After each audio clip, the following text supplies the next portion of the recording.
can see some of you. I can't see all of you, but we're going to get going here. I appreciate you joining me, joining myself, Coach Fitzpatrick, and Coach Breen here. We're going to talk a little pitching. I know a lot of you guys did the hitting yesterday, and we have our blast conversation tomorrow, which is a hitting talk as well. So today we're going to talk about the important stuff, which is pitching. I know I see this is going to be redundant for most of you guys, but I've obviously spent a lot of time working with the older ages and some of you younger pitchers I'm really excited to work with in the next few years. So I figured you'd hear Coach Breen, Fitz, and myself talk a little bit about pitching. That way you knew who to ask if you had questions about the skill. Today we're going to talk about something pretty specific within that. But before we get going, if you guys could just make sure you stay on mute. Don't unmute yourself. If you have any questions, please put them in the chat. You can avoid the randomly talking to each other that I see in there right now. For now, that'd be great. We can do that afterwards, but if you have any questions about anything I'm talking about, if you got, just please throw them in the chat. And any coaches out there, feel free to chime in with anything you got going on. So again, back in 2004, RBI opened up. We started with a lot of programming, and one of the first guys to do our programming was actually Coach Fitzpatrick, who's here demonstrating for you guys today. Coach Fitz was a 12-year-old from North Attleboro. He was already 7 feet tall, I think, at that point.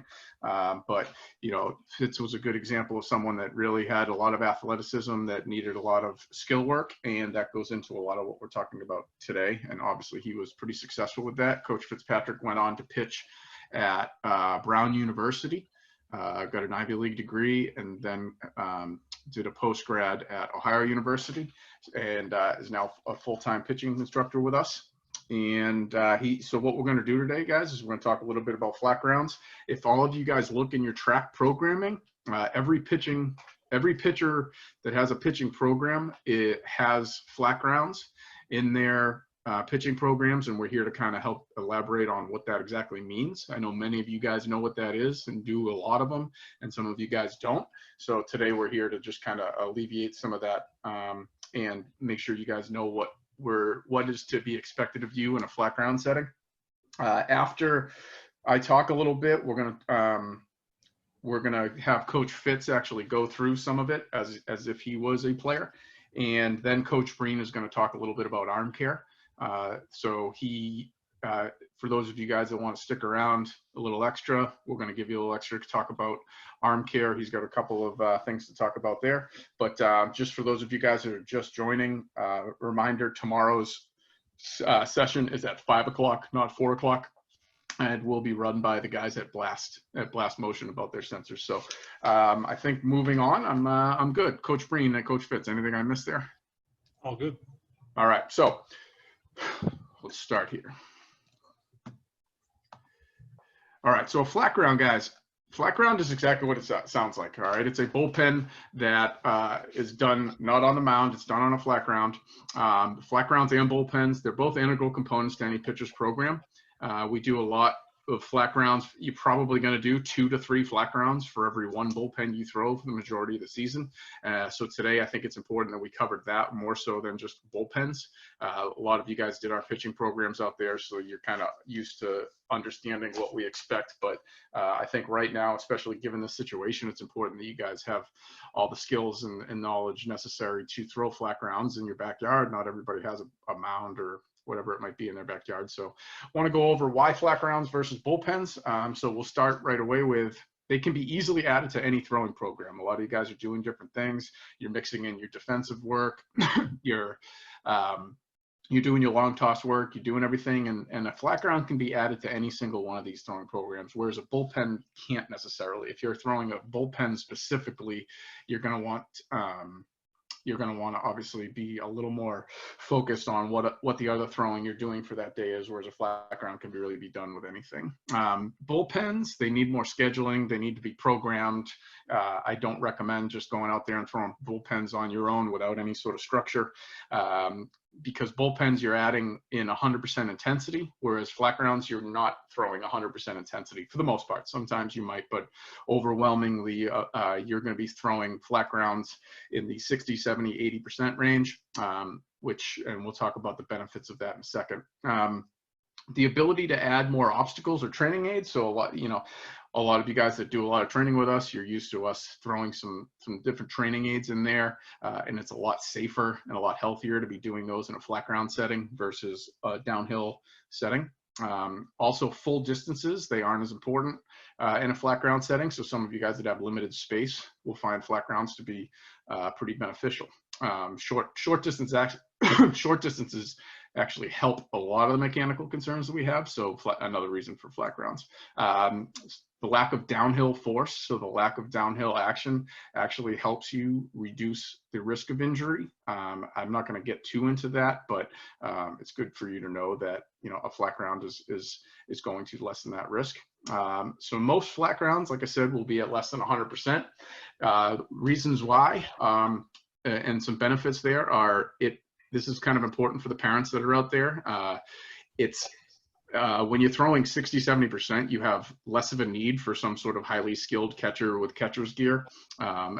Typically, any of your buddies, anybody you're playing catch with can kind of get down and catch a flat ground because it's a lot safer. So for some of us that are getting a little older, catching flat grounds is a whole lot safer when our vision might be going, or we may not be as quick as we used to be. So that's a benefit for a flat ground. The other thing would be maybe like a younger brother or somebody that's maybe not as athletic as you.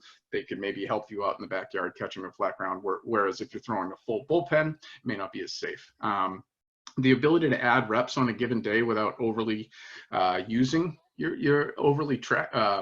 overly using your arm when things aren't going well. So in a flat ground setting, if you don't like what you did for the first 5, you can add 5 at the end. Whereas if you're in a bullpen, you got to be in a little more of a specific pitch count. So a little bit safer there. The next one builds off of that, the ability to add reps on a given day when things are going well, which is something also that's very important, is to be able to continue to get quality reps in. So when things are going well, you have the ability to kind of add to it. Whereas if you're in a full bullpen, you may not be able to add those extra 10 or 15 pitches, and more opportunity to just kind of work feel here.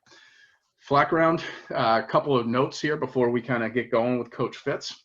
The goal of any training program, whether it's pitching, hitting, fielding, whatever it might be, in my opinion, is always to become your own best coach. The ability to hear and take coaching is so valuable for players, but the most important thing that we try and teach is the ability to coach yourself, to be your own best coach. And flat ground sessions are a great opportunity to spend some time and really learn about what your body's doing and what you're feeling. So I talk a lot about trusting yourself, and this is a good opportunity to do that. Mechanics versus location versus spin versus speed, these are all things that go into a flat ground. And we just have the ability to work on all of them. We're going to see Coach Fitz work on all of them. We're going to see his plan. We're going to see his approach. But there's really no right or wrong here. But the flat ground just allows you to work on all of it. And how much of each we focus on in that is going to be specific to everybody for that given day. I'm going to go through that regardless of how much. You're always going to be working on location. So anytime we're working a flat ground, you're always going to be working on location. Now, one big thing that's kind of talked about a lot is the importance of velocity versus the importance of location. I think that you always want to realize that there's never a reason to work on just one. Okay, you can always work on your mechanics, your velocity, your health, and still be working on location. Every time you throw a baseball, you can have a purpose. You can have a goal of where you want that ball to go. So no matter how much you're working on your mechanics, no matter how much you're working on X, Y, or Z, you can always be working on your location. One thing I kind of threw this in last minute was when you're throwing a flat ground, a big common mistake I see are players don't allow the legs to dictate their velocity. They let their arm dictate the velocity. What happens is when you get on a mound, guys typically have a better understanding that they have to drive. They have to really get explosive. They have to use their legs the proper way. But then you get into a flat ground setting, you get lazy. You kind of lift your leg up, you put it down, and then you, what we call hump up on the mound, which is you pick up your velocity where your legs aren't really dictating that that's a safe velocity for you. And obviously the last few weeks, you guys have been talking a lot about pitching mechanics with Coach Breen and Coach Fitz, but that all builds into that. But it's always very, very, very, very, very important in a flat ground setting that you understand that if your legs are going slow, your arm shouldn't be going fast. And as a parent, a lot of you parents out there, just trust your instincts there. If your son's out there and he's looking like he's just kind of being lazy with his legs, but the ball's kind of coming out with some velo, trust that they need to be really picking up their legs or kind of toning it down with their arm speed. Okay. So just to kind of give this a quick 2-second review, maybe a little longer than 2 seconds, because we've talked a lot about mechanics in the last few weeks. All of those slides and conversations are in your Google Classrooms. So we're not going to overly talk about in-depth mechanical discussions today. We're going to just kind of, go over some broad strokes, we'll call them, some general strokes. So we kind of break everything down in our pitching program to these 5 core areas. And when you're throwing a flat ground, I strongly recommend you don't focus on more than one of them at a time. As you get older, you can start to focus on a couple, but I really think that a big strategy behind a flat ground is to say, which one of these 5 am I going to work on today? Okay. That goes into back leg drive. Am I seated versus bent? And again, you can look up all these explanations on our Google Classrooms that are already out there. So it's back leg drive, front leg stability. Is your front leg absorbing the force or is it really weak? Arm position at front foot strike. Is the baseball in the right position when your front foot hits the ground? Are you generating hip shoulder separation? And how's your head position? Is it flying all over the place or is it nice and quiet? In terms of location, obviously, when we move on from mechanics, we have the ability to take every flat ground and really work on location. But understand that the margin of error that you have is based on your age and experience. So I do expect higher level guys, older guys, to be very picky with their location in a flat ground. Missing by a few inches is allowed, but missing by a foot or two, we really want to make sure we're focusing on really decreasing that margin of error. But some of you guys that are out there 9, 10, 11, 12 years old, it's okay to have 2 options, strike or ball. Okay. You don't have to get overly picky. Once you get to a point where you are consistently throwing 60, 70, 80% strikes in a flat ground, yeah, maybe it's time to start taking the plate and cutting it in half. All right, this pitch I'm going to throw it on the outer half. This pitch I'm going to throw it on the inner half, or splitting it up and down. I'm going to try and throw this pitch a little higher or this pitch a little bit lower. And then as you get older, we're going to start picking it up, and you'll see in a second that Coach Fitz has 9 holes that he's trying to throw. He broke up the strike zone into 9 specific locations, and he's trying to hit one of those 9, not one of those 2. So, but for parents that are wondering where they should be in the strike zone, a lot of that is, again, age and skill based. And I think that if they're out there just throwing strikes, that's really the goal at that younger age. Okay. So location, this is something I put in. Location is a feel that comes from consistency. Location is something that is a combination of a lot of things, but improved mechanics don't necessarily mean you're going to improve your accuracy. If you have improved mechanics, the only way they're going to improve your accuracy is if you improve the consistency with quality mechanics. So what that means is, until you have a lot of repetitions with mechanics, whether they're poor or proper, you're not going to be able to increase the ability to improve your location. So always understand that we want to work quality mechanics, but once we get the mechanics where we want them, then it's about developing the repetitions for that consistency. And the only way and the best way to get repetitions, as we're talking about today, is in this flat ground setting. We're gonna I'll skip around here a little bit, but the location of all your pitches is important. But please understand that if there's 10 priorities in a flat ground, the first 5 are fastball location. We don't want to just throw a couple of fastballs right around where we think we want to, and then all of a sudden start moving on to off-speed pitches. We want to make sure before we move on to anything else that our fastball is accurate and thrown where we want to. Okay, so just breezing through this quick flat ground prep. What Coach Fitz has already done is he has done his full body warm up. He's done a foam roll. There it is. There's the foam roll. The cross ball rollout. He's done his full warm up routine. That's in, again, it's in every single one of your track programs. He's done his J band routine. And then he went on to a long toss program. Okay, the warm up, again, it's different by age. Some of you guys that are a little more built, you're 16, 17, 18 years old, you have a lot of muscle. It's going to take you a little bit longer to foam roll and lacrosse roll and do things like that. Some of you guys are a little younger, you just got to build up a sweat and kind of get moving.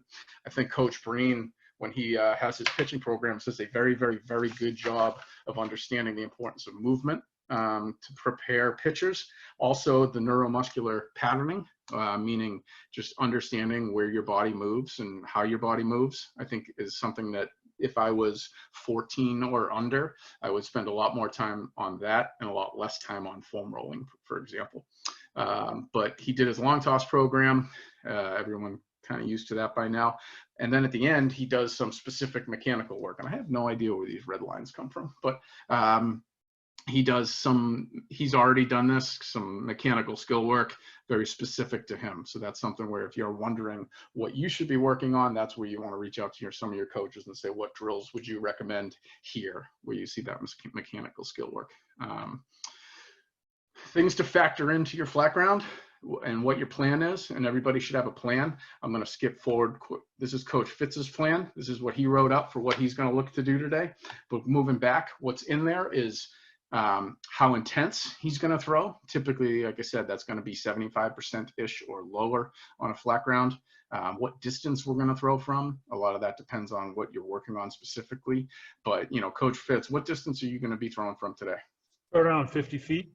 Yeah, so Coach Fitz is obviously normally going to pitch from 60 feet, but a typical flat ground is done a little bit shorter than that. 60 feet is fine, but, you know, he's going to be right around 50 feet today. How many total throws you're going to make, how many of them are going to be off speed, where you're trying to locate. And again, we talked about all that already in terms of, you know, how specific you should get for your own individual goals. Do you need any training aids? Do you have them already prepared? Is there a specific mechanical focus? Are you working on anything specifically? Which I would recommend everybody having that one thing specifically that they're working on for that day mechanically, not 5 or 6, not trying to solve everything. And previous sessions, how successful was your previous flat ground? You know, are you coming off of a game, which all of us would be dying to do right now, which is coming out of a game situation, but what worked, what didn't work, and then obviously if you have any injury concerns. So, so today Coach Fitz has put this together, and again, you see to the right, he's got 14 locations. Is there? Wait, what? How's that? Did you skip number 10, Fitz? I pulled that offline, so I was gonna say, I don't see a number 10. So again, Coach Fitz has in his mind, he's got these 13 locations, 1 through 9 in the strike zone, and then apparently 11 through 14 outside of the strike zone. Whereas some of you guys that are younger, I would literally have 2 locations. And until you're getting really good at hitting the strike zone versus not hitting the strike zone, don't separate the plate any more than that. Once you get comfortable being in the strike zone, split the plate into 2 or 4, not necessarily 9. Those of you guys that are out there that are, you know, varsity level pitchers, I would expect your map to look something very similar to this. Okay, so his goals for today, they're going to be a little fastball command, mechanical adjustments. He's going to look to do stride length, stride direction. Coach Fitz has always been a big glove side flyer. His shoulder has always flown open. Coach Fitz also, so it should be known, hasn't thrown a bullpen or a flat ground in like 3 years. So who knows how this is going to go, but and then this is a big one here. One of his goals is at the end is to feel good. Okay, is just to make sure he leaves this flat ground with a positive attitude, saying this really worked out well. Okay, all right. So kind of rushed through a little bit there. What I'm going to do here is I'm going to stop sharing my screen. Stop share.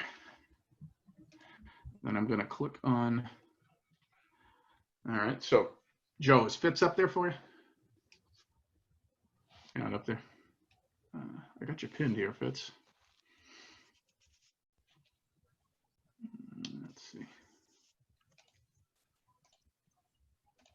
lot of guys to go through here. Let's see, Andrew, Jack, Ryan.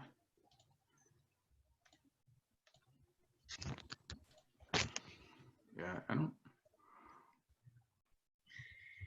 All right, so you're. Yeah, I just have you right now. Oh, well, that's not the worst thing in the world, you know.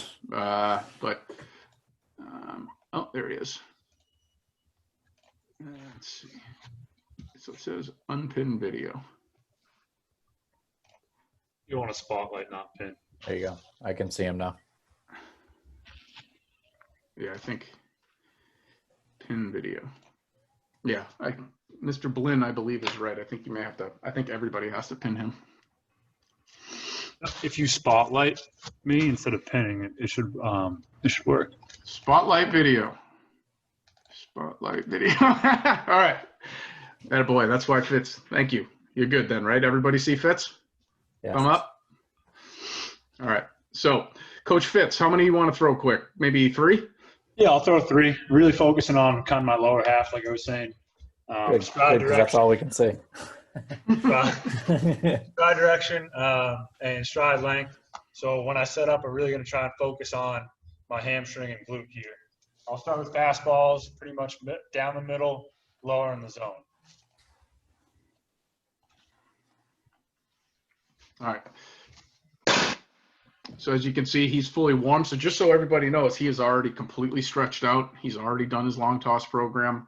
He's not looking to add velocity here. He's looking to take velocity off from those long tosses.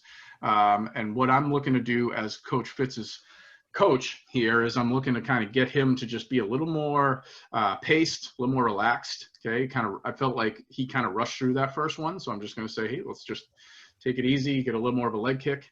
Good. And really work on that feel. Okay.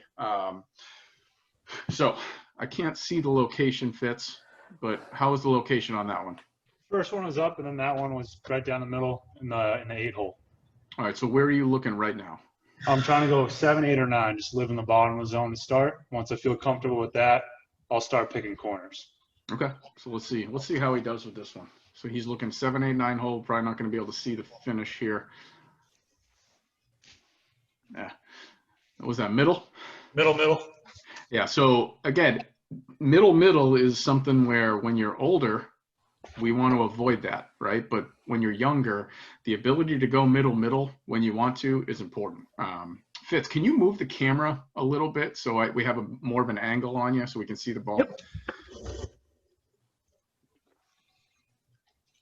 So a couple of things, guys, a couple of things that I really like to focus on is when guys typically throw, and I'm seeing Coach Fitz make this mistake, so I'm going to bring it up, which is too slow with the leg lift. Okay, we want to be throwing 60-70%, but that doesn't mean we want to hang back and just sit there and bring up our leg and have this big pause. Okay, we want to learn that when our front foot leaves the ground, we should be having some sort of direction forward.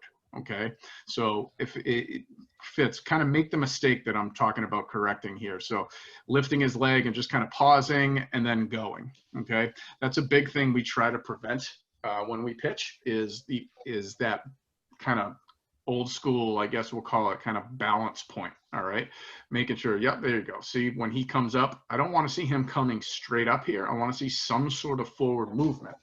For those of you guys that are a little bit on the younger side, we can have a little bit of forward movement, and then for some of you guys that are on the older side, we want a lot of forward movement coming out of that leg lift. Okay, and again, we can, in a flat ground setting, it's not the end of the world if we're not creating a lot of that, but that's something for sure that with direction, I'm going to work on a little bit more with Coach Fitz. Okay, we talk about taking a leg out from the chair, right? So if he was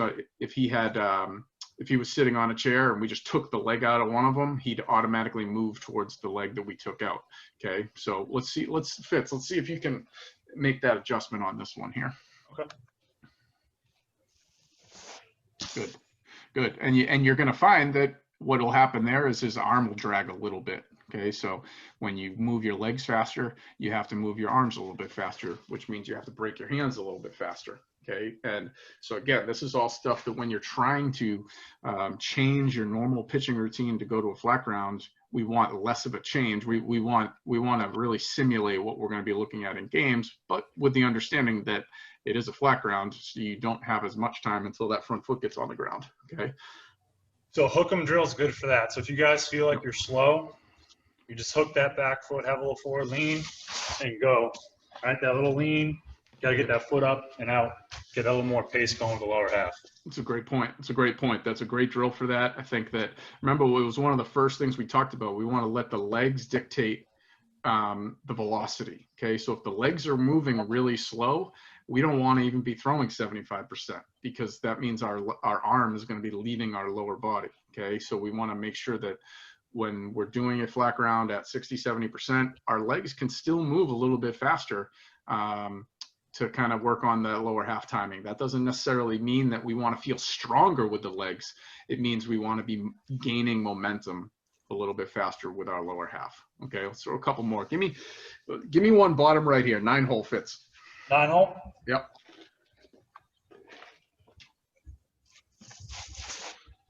Oh, he got it. All right, so let's talk about the pros and cons of that pitch. Okay, did he hit 9-hole? It was pretty close, right? Pretty close. Okay, but let's talk about the misses. All right, where did he miss? Okay, that is a huge part of a flat ground. It's not necessarily always did you hit what you're trying to hit, did you hit your spot, but where are we going to be acceptable missing? Okay, so I said to Coach Fitz here, I want you throwing 9-hole. Okay, that's bottom right. Well, if he misses that spot, I want to see him missing outside of the zone. Okay, there's times where I want to see him missing inside the zone. Okay, so if you're somebody that's going out there and I say, hey, give me 10 pitches and you throw 3 strikes out of 10, I don't want you missing outside of the zone. I want you missing in the zone. Okay, because we got to get better throwing the ball in the strike zone, right? But for Coach Fitz, okay, a Division I college pitcher, I want him to be a little bit more particular, understanding that when he misses his spots, if he's down the middle of the plate, he's going to get hit.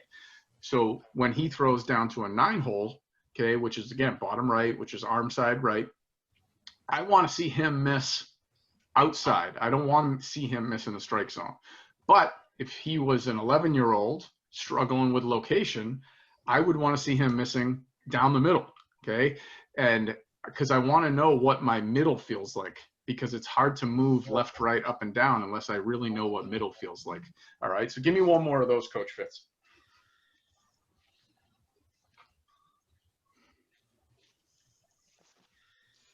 Good. Okay, so again, that's probably an unacceptable miss for Coach Fitz, right? Because he would say, all right, I want to miss a couple inches, 2-3 inches. I would say that's probably not really what we're looking. That was not the ideal location, we'll call it. Okay. What do you want to work on next? Oh, let's go away. Same thing. So 7-hole. Now I got to get back to extension, get it out in front a little more to get it across the plate. So remember, when you throw flat ground, you have less time to gain your extension. So this right here, if I was to say, hey, pick one spot to throw in a flat ground, it would be what we call down glove side down. Okay, because that forces him to get that ball out front. I know in Coach Breen's programs, he's huge into this, is really working on making sure that we're still gaining some leg speed, some leg drive, but we're still able to get that arm out there, get that hand out there extended, get the ball out front, and drive down glove side. Let's see how we do here.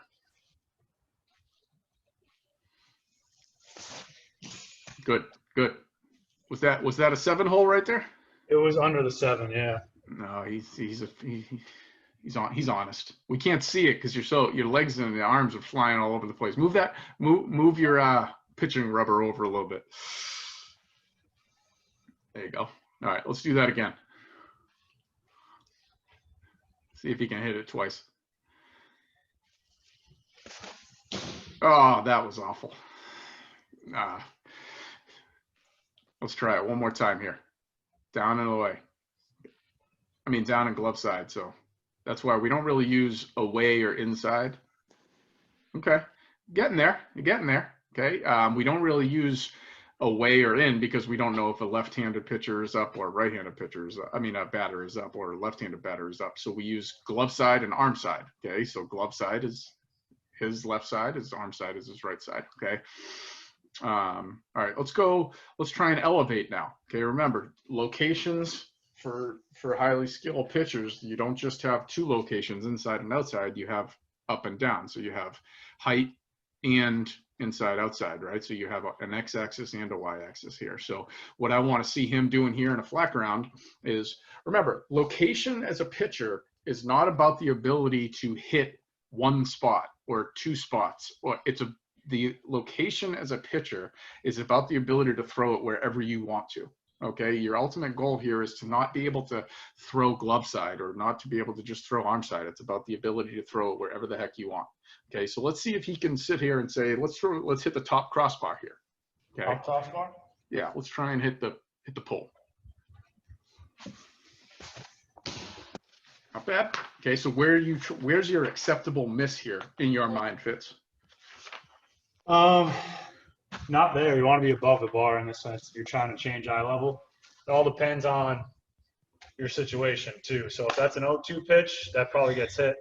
It's 1-2 or 2-2, that's a pretty good pitch. And I don't want to fall behind the hitter, but that's much more hittable than if I went 2 inches above the bar instead of 2 inches below the bar. So did everyone get that? What he's talking about is making sure that you have a situation in your mind. I didn't give Coach Fitz a situation there. He had to have one in his own mind. And those of you guys that are out there throwing 2 flat grounds a week, every time you throw, have a situation in the back of your head. Okay, so let's just go through that again. Only this time, let's be a little more particular. Okay, and say, Coach Fitz, this is an 0-2 pitch where I want high in the strike zone. So now the acceptable miss is going to be above the letters, not down the middle of the plate. Okay.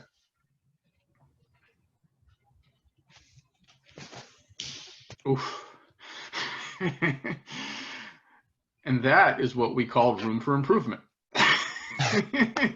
Let's try that one more time, Coach Fitz, and then we're going to get going with some questions.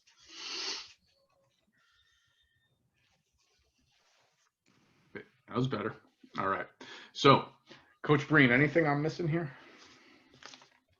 No, I think one thing that popped into my head too, guys, is I know we mentioned it in one of the slides, but one of the huge benefits to throwing flat grounds, and especially at less than 100% speed, is you can work on a lot of different things because you're able to throw more pitches, right? So like Coach Fitz right there, it's like if you throw a pitch to a certain spot and you miss, you can throw 4 or 5 more if you want. Whereas if you're on a bullpen and it's 2 days before a start, you're on a pitch count. You don't want to tire yourself out. You want to be fresh for your next pitching outing. But a day that you're going to throw a flat ground, you have a little bit more wiggle room to work, down and in, down and away, up and in, up and away.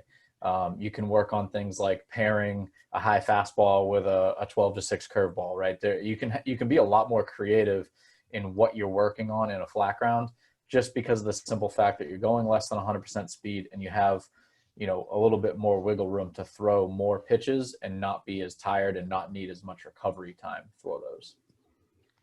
I agree. That's a great point. I mean, when we talk about pitch counts, we talk about full max volume, stressful throwing, right? This is what Coach Fitz is doing right now is not full volume. It's not stress. It's every time you throw, there's some level of stress, but this is not overly stressed. And he can be nice and relaxed. So for a lot of you parents of younger players, don't worry too much about pitch count. Like what Coach Breen's saying here is, don't worry so much about, well, I want him to throw 30 pitches today. Well, he threw 40 or 45. Well, if it was full speed, then we have probably a problem, right? But if he's throwing with this intensity that he has here, 60, 70%, take those extra 10 pitches, work on, because when you look at Coach Fitz's goals, his last goal was to leave with a positive mentality, right? And we don't want players to leave with a negative impression of their bullpen. So this, like Coach Breen just said, allows you to throw those few extra pitches, whereas a full bullpen session doesn't. Okay. That's good. Coach Fitz, anything I'm missing? That's good. So I know some of you guys probably have to run here, but we're not really in any rush. So if you have to run, no worries. Coach Breen in a minute here is going to talk a little bit about arm care. And so if you're interested in the arm care conversation, I want you to be able to stick around for that. But before we do that, Coach, can I just ask, does anybody have any questions out there? If you have a question, feel free to throw it in the chat, or you can unmute yourself now if you do. Let me ask you. One quick thing. Yep. Especially for younger guys, even older guys, you can chart your own flat grounds. Like you were trying to hit these spots, you can go back and say, my last session, it was 70% strikes, but I was only 40% accuracy of where I wanted to hit my spot in that range that you want to give yourself. So you can see if you're progressing, or maybe you're just plateauing. Then you probably have to look at something mechanically that isn't allowing you to repeat your mechanics and get those pitches where you want them to be. Great point. And again, if I'm struggling with location, you don't need to chart so extensively. And if you're having if things are going well, be very particular. Really push yourself to chart, not just strikes or balls, but chart where'd you miss? Was it high, low, whatever it might be? Okay. Consistently missing somewhere, consistently hitting your spot. It tells you a lot as a pitcher. If you're flying open, you're probably going to, as a righty, up and into a righty, stuff like that. So it allows you some sort of feedback without even looking at your mechanics and just looking at the chart. Cool.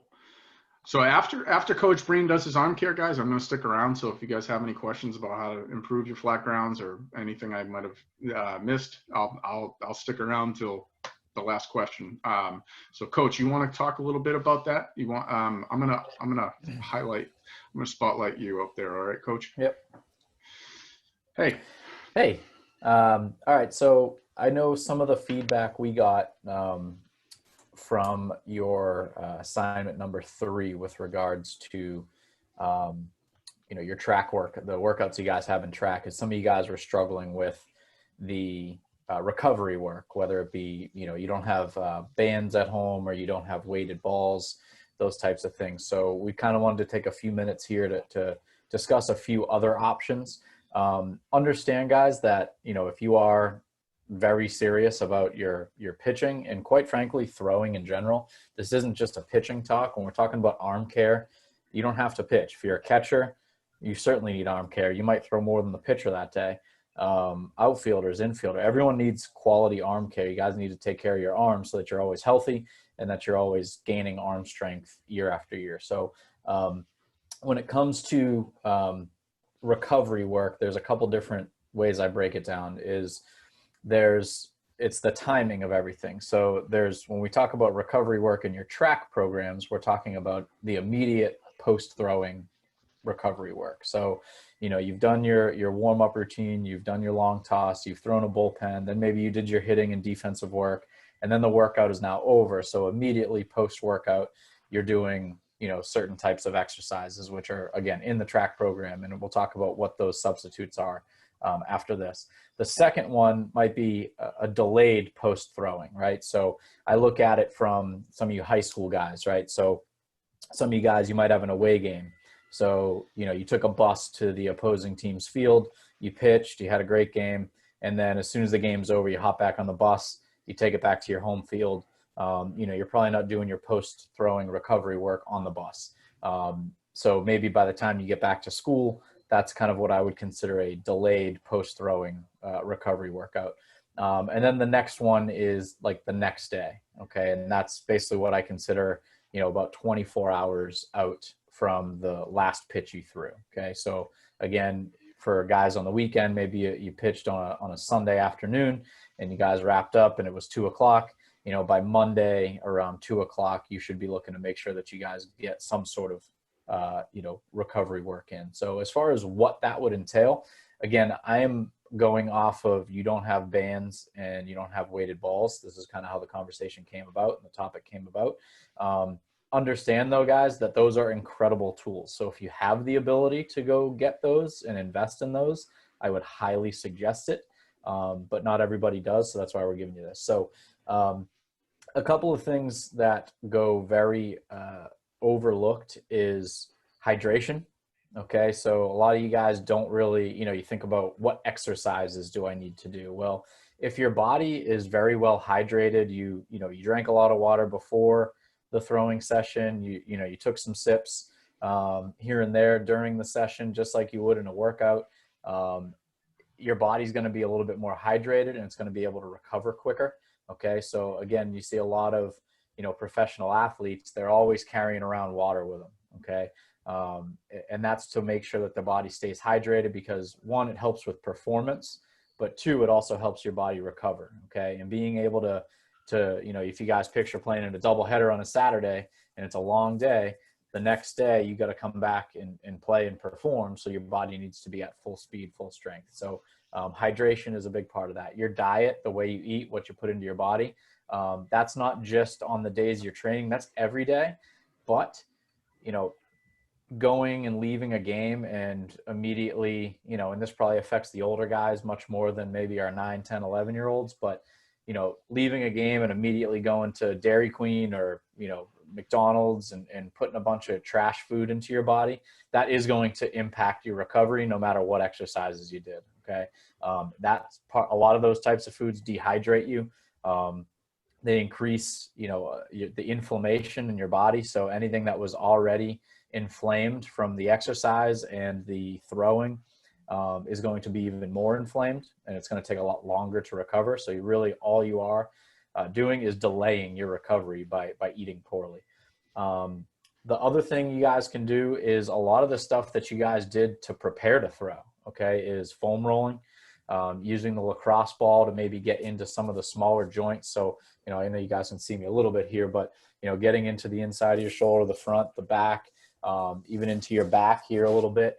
I'm going to send you guys some links in the chat, and I'll obviously put them into the classrooms as well.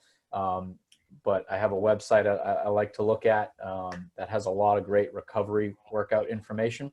And that'll have some of these exercises, but it has a little bit more information on the diet as well. And then you guys, if you don't have bands, finding something that's of light weight and going through kind of a shoulder circuit. Okay. So a lot of you guys who did the pitching programs this winter, I know some of you younger guys, a lot of times we kind of deferred and let the older guys use the bands during recovery work. So instead, and this is kind of the same exact situation, is we just took baseballs and we'd have each guy hold 2 baseballs in their hand, or if your hands are big enough and you can fit 3 baseballs in your hand, we do some arm circles, we do some shoulder raises, just to get some blood flow to your shoulders to start that recovery process immediately after your last throw. The last thing you guys can do here is just full body stretching. Okay. Is when you're, completely done for the day, right? This isn't something you would really do like after game 1 of a doubleheader and then, go play game 2. This is something that even if you pitched game 1, you would probably just wait until after game 2 to do a lot of this stuff. Is just, again, going through that full body stretch. And a lot of these are more of the stretch and hold. It's not the arm circles and high knees and lunges. It's more of pulling the arm across, holding it for 30 seconds, doing a couple of sets of those. That's a great time to do more of the stretch and hold, right? As you guys have seen, a lot of you guys grew up when you're getting ready to perform or getting ready to play baseball or basketball, whatever. You guys get in a circle and you do stretch and hold. You touch your toes, stretch your hamstrings, those types of things. Those days are kind of gone. That's a lot less to do about getting your body prepared to throw or prepared to perform. And it has a lot more to do with recovering from those workouts. So basically the way I look at that is, especially the next day, okay, is the number one focus of the next day should be restoring range of motion. Okay. So a lot of you guys, especially if you throw a good amount of pitches, the next day your body's going to be sore. I know for me, you tend to lose range of motion. So maybe your arm doesn't lift as high naturally. You got to really kind of like force it up a little bit higher because the shoulder's a little bit tight or there's some tightness in your back. Okay. The next day, a great goal of yours is to really restore your range of motion so that you're not getting to here and stopping. You're just able to go right through that range of motion. Okay. Because here's why that impacts you. If I'm a pitcher, I know it's tough to see me here a little bit, but if I'm a pitcher and I go and I can only get to about here naturally. Okay. Is now every pitch I'm going to throw is going to be down in this range here. So my elbow's dropping. Mechanically, I'm not as efficient. My pitch results are probably not going to be as good, but it's also going to put a lot more stress on the elbow now because my shoulder is tight. Okay. So making sure that we're going through quality stretching immediately post throwing, a little bit later in the day, and then the next day to restore that range of motion is huge. I know in the pitching programs, again, the typical 2 stretches we do right after we pitch is we do the arm across stretch, and then we do the forearm stretch to make sure that you're stretching the front of your forearm, right? So we talk a lot about certain muscles get really tight when you throw and other muscles get loose. So when you pitch a baseball, your fingers snap forward this way, so it really tightens the front of your forearm. So we just kind of reverse that and pull the fingers back to stretch that forearm side. So that way we're keeping our muscles in balance.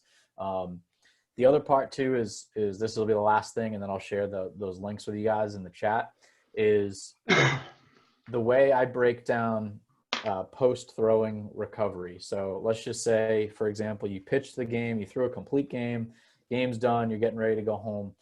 The order of which you would do things is by most amount of movement and highest amount of heart rate to least amount of movement and lowest heart rate, right? So for me, if I'm going to do, let's say, I'm going to go through a shoulder circuit, okay? That's going to kind of keep my blood flowing. That's going to keep my heart rate up, all right? But then if I'm just going to hold my arm across, my heart rate's going to start to sink. It's a lot less strenuous. I'm not breathing heavy. Okay, that's going to be one of the last things I do. So working your way from the, most amount of sweat you're going to have, highest heart rate you're going to have, all the way down to the lowest heart rate you're going to have and the least amount of movement you're going to have is basically how you want to structure your post-throwing recovery work, regardless of what you're doing. So I'll defer back to you guys for questions, but that's all I have.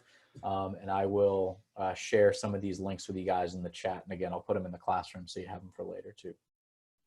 Yeah, so guys, that's good for today. Thank you, Coach Breen. Thank you, Coach Fitz. Like I said, guys, if anybody has any questions, I'm here and happy and would love to talk baseball. So feel free to ask them. And if you can't, and if you guys have to roll, we'll see you. Thank you for joining. Thanks.